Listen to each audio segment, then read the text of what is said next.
If you're not aware of this, then listen carefully. Hating a country or its army does not make their actions or military operations as genocide. Then what is an act of genocide? First of all, let's make this clear. The type of weapon used does not determine whether an act is genocide.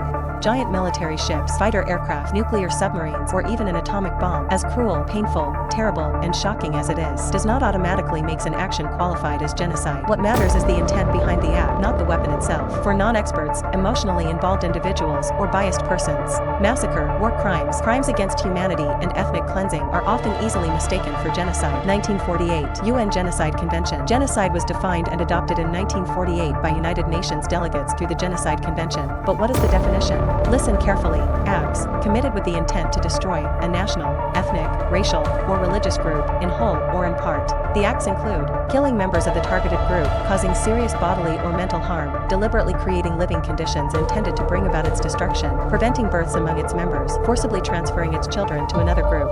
It's important to know that the law does not cover all types of groups. For instance, political groups or social classes are not a part of the protected categories. This was not an accident, it was a deliberate legal choice made during negotiations. This might spark some questions in your mind. Why they're not included? The world could have protected more people, right? Here is why. After World War II, the states involved in drafting the law could not agree on a broader definition. Many disagreed to include political groups or social classes, so the final text became a compromise in order to achieve an international agreement. Another concern was legal overreach. A broader definition could have made it easier to label political conflicts or repression cases as genocide, which states wanted to avoid. A good reminder, the law was shaped and heavily influenced by the aftermath of the Holocaust, which was seen as the clearest example of genocide at the time, involving the targeting of national, ethnic, and religious groups. But what makes intent so important? It separates genocide from regular mass violence. Without intent, genocide could be misidentified as other forms of large-scale violence. Therefore, it keeps the law precise, prevents misuse of the term, and ensures consistency in international law. Now that we're talking about intent, let's find out how do courts prove it. Since those who commit such crimes rarely explicitly state genocidal intent,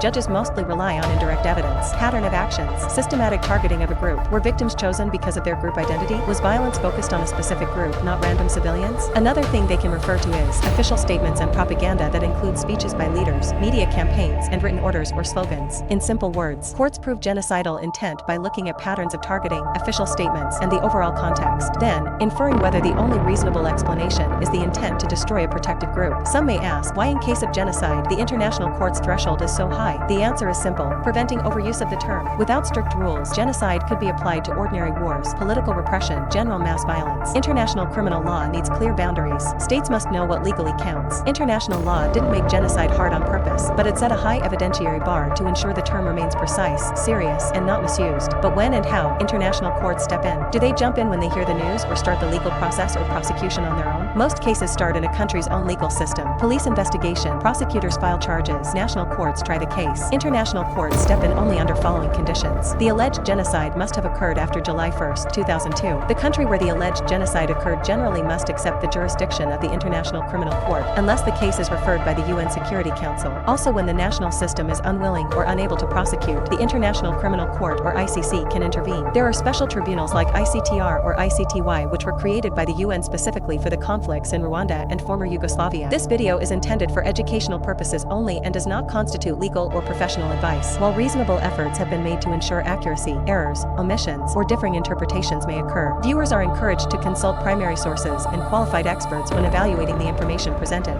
Thanks for watching.